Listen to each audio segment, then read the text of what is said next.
billions in infrastructure damage, hundreds of lives lost, July 2021 was one of the most catastrophic civil unrests in South African history.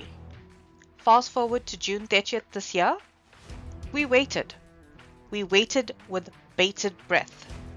And then, welcome back, Mzansi, to Risk Roots, the short-form podcast where we unlearn risk management and relearn it in a way that makes us question everything. 600 million was spent on state security ahead of the anti-immigration protests. 600 million. Redirected into a special operation. Thousands of police and SANDF on standby. Drones, CCTV, private security partnerships, the works. We looked at the past and we braced for the absolute worst. So what actually happened on June 30th? Largely quite isolated incidents, but no repeat of 2021.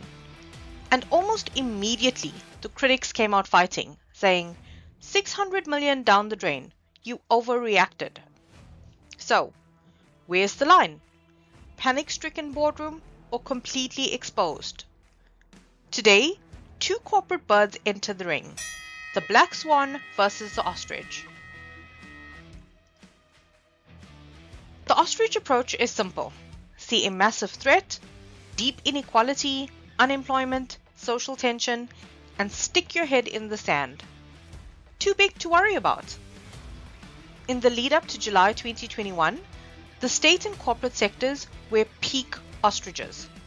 Warnings were there, friction was burning, but the risk registers all said the same thing.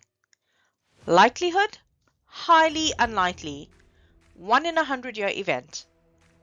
Treat a systemic crisis like an impossible freak event and you do nothing. When the storm hits, the ostrich gets wiped out. After 2021, civil unrest got relabeled a permanent black swan, a rare, unpredictable anomaly. And this is where the traditional risk register shows its uselessness. We map catastrophic events onto a neat little grid and stamp them. High impact, low likelihood. That label does the opposite of what it should. It becomes a passive piece of paper that makes the board feel covered, while the front door stays wide open. Low likelihood gets read as impossible, and the document that was supposed to drive action becomes the excuse for inaction. Right up until the crisis is on your doorstep.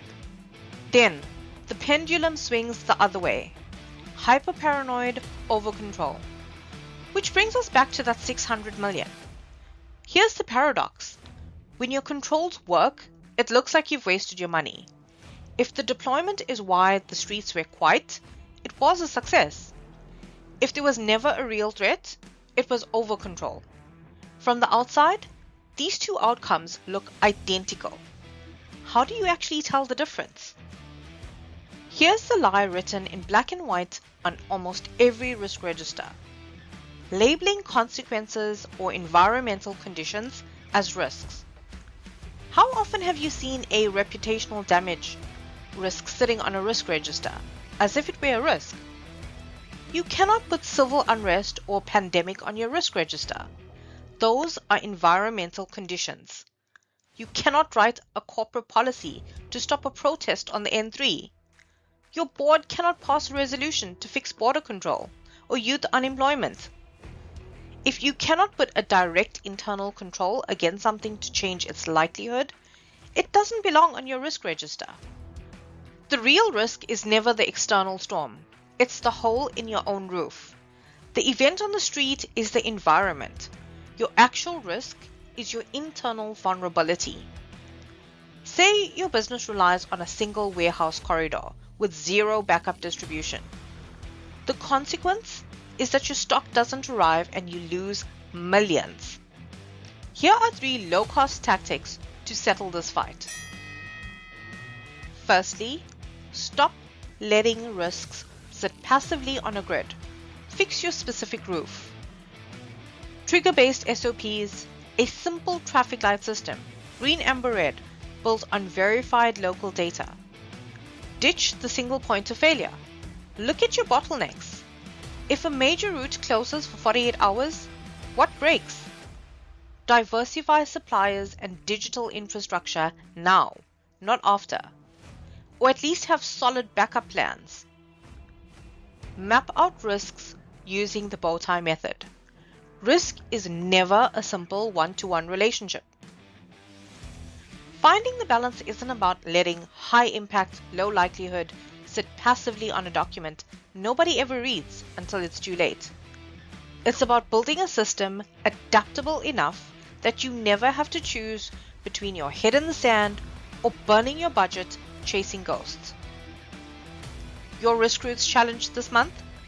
Go find one catastrophic fear rotting in the corner of your risk matrix because it feels too rare to touch.